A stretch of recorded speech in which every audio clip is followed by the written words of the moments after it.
Hey everybody, thanks for joining me on the Vector-Borne Disease Information Center. I'm so glad to be helping out Babe Winkleman with all these different information videos. So today is on Bartonellosis. Bartonellosis is 40 different species out there. It can come from a cat scratch. It can come from a deer tick. It can be so many things, literally flea bites.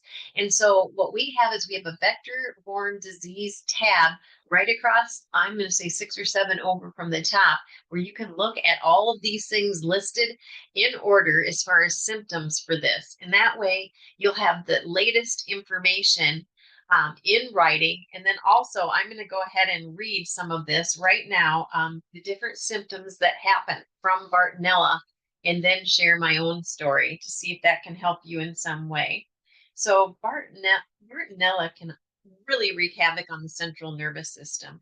It can decline the ability to reason and concentrate. It's a lot about like memory loss. It can cause central nervous system irritability, tremors, insomnia, twitches, seizures, agitation, anxiety, severe mood swings, outbursts, antisocial behavior. So if something's happening with yourself or your kid, you can kind of take note that, oh my gosh, this happens from Bartonella.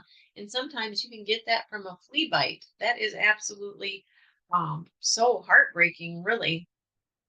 Tender lesions in the skin located deep in the dermis, found along the extremities, on your thighs, your shins, occasionally on your triceps. Also, you can have those stretch mark type rashes. Weird rashes that look like stretch marks on your skin can be indicative of Bartonella. Then the morning fevers around 99 degrees. Also, symptoms that can happen days after you've done your, let's say you had Lyme disease and you've been taking antibiotics and suddenly you have some new stuff pop up. Paying attention because it's possible you have that co-infection Bartonella right in there with the Lyme disease. My tick had all of them. It had Bartonella, Babesia, Lyme, Mycoplasma.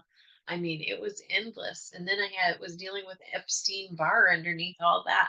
So figuring this out can be quite interesting. Bartonella, there is a wonderful link. Dr. Burrascano has done a video, and it's called Understanding Bartonella, Unmasking the Stealth Infection. So definitely look at the link on this Vector-Borne site to find out all those things in writing. That way, if you don't remember what I said, you can look it up and see it in writing. Meanwhile, I'm going to share my story. When I was bit by my tick in 2009, I didn't know it, but those blisters on my rib cage inside my bullseye, those blisters are something that can happen if you have a co-infection. So it's kind of like, oh my gosh, a red flag that I didn't know about. Many months later, I start treating Bartonella. I have a Lyme doc out of Wisconsin that's helping me, and he went ahead and said, hey, I think you're dealing with Bartonella. You got the depersonalization disorder. Your hip pain is out of the charts, and you're having all these strange symptoms other than the Lyme symptoms. So we're going to start treating you with rifampin. Rifampin is a tuberculosis type drug, fairly cheap antibiotic out there. And what it did is it gave me my life. Rifampin started out real slow and then ended up with 300 milligrams a day. And then from there, he was adding different concoctions like rifampin with doxycycline. That way, it was keeping the Lyme disease and the Bartonella both being balanced out so that I never had one kind of take over from the other. Then it went from rifampin and clarithromycin, rifampin and ceftin acetal. About every 3 months, he would change it up with different combinations. And this was difficult. I mean, I'm living proof that you can survive this thing and get better, but I have been through it. And I've learned since then that the antibiotics, I mean, as great as they were to knock down my infection, I can use herbals and have great results without all the side effects. I'm not a naturopath or a doctor. I do have a holistic health coach certificate, and I'm a Reiki master, a certificate for that.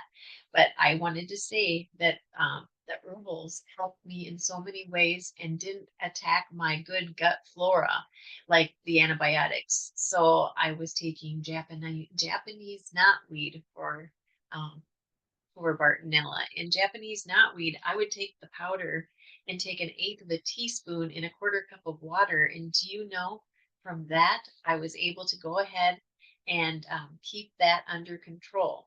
The other thing too was resveratrol. Resveratrol is a supplement that actually, I think it was 500 milligrams I was taking, and I was just trying to find the, oh, here it is. So resveratrol was something I was taking also. That had Japanese knotweed in it and also grapeseed extract. Very few things will kill Bartonella, and there's 40 different species out there. So the chances of getting a test coming back positive is tough since there's only a couple tests and there's so many different species. From what I've learned, you can kill Bartonella with knotweed. And that's amazing because Japanese knotweed grows in Minnesota and it grows in places where you can actually get bit by a tick. They always say, hey, wherever you get your disease is the same place you're going to find your remedy. And I think that's true. So Japanese knotweed, eighth of a teaspoon in a quarter cup of water for me. Always check with your doctor or naturopath, but it's great to have this information that these are the things that worked for someone so that you'll have somewhere to start and also be able to share that with your naturopath. If you want to contact me, I have a website, Touched by a Star under Google, and it's Touched by a Star, STARR. And I also have a YouTube channel, Stars Touch Reiki. I do a lot of intuitive type healing where I can ask questions intuitively and help people out. So I'd be happy to help you. Meanwhile, though, the rest of the story, the hip pain that I had from Bartonella, I should say, Bartonella was so intense and so deep in my groin that I actually would put a TENS unit on my body. I'd put it on either side of the pain, and I would wear that at work, and I would turn it on all day long. So I would have it on for 30 minutes and have to return it on just to help me through the day because the pain was so incredible. Once I did the treating of the rifampin and did the different treatments for Bartonella, I'm not going to say it was quick or easy. I didn't give up. It was 7 months that I took those treatments. And finally, the day before my hip pain went away, I had the worst pain ever. In the middle of the night that night, I remember it was almost like the stuff was saying, "Ooh, don't kill me." I don't have a clue why it got so bad, but it was super excruciating. And the next morning, I woke up and it was gone. And I found that very interesting because the doctors had given me all the MRIs and things like that on my hip, and they stated that, oh, you have slight arthritis for your age of 45. And I thought, I was bit by a tick a month ago. And I think it's an awful big coincidence that I'm having arthritis now, and it's possible. And sure, if it shows there, it's there. But this pain felt so strong and so deep. It didn't feel like arthritis. It felt like something far worse. And then I find out that it's Bartonella. And when I treated that faithfully for 7 months, it went away. I don't have it anymore. I'm 58. I've never felt that pain again. So from what I understand, arthritis gets worse. It doesn't get better, is what I think. And so, yeah, never ever assume that it's your age or anything else.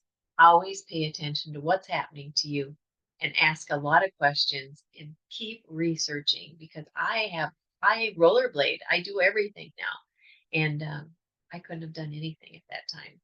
And it's just absolutely a heartbreak. There was other things. My teeth would shock me. I thought I needed a root canal. It was like lightning strikes. I'd take a bite of food and I'm like, oh my gosh, what is that? And my dentist was kind and honest and said, there's nothing wrong with your teeth. And it made me feel crazy. At some point we get this crazy thing where people say you must be losing your mind. And it's like, no, I know when my teeth are shocking me. My eyes would scrunch, you know. There was definitely pain there. And after treating for Bartonella, it's gone. So this is so important for people to realize. Everybody's symptoms can be different. You might have nodules, you might have stretch mark rashes, you might have chronic fatigue. It's all listed in the vector-borne disease section. One disease after another, how it's transmitted, and what the symptoms are so that you can be the best advocate for yourself. So I want to close this one for now. I'm going to be back again and do another one soon. Thank you for watching, and please reach out if you need help with this.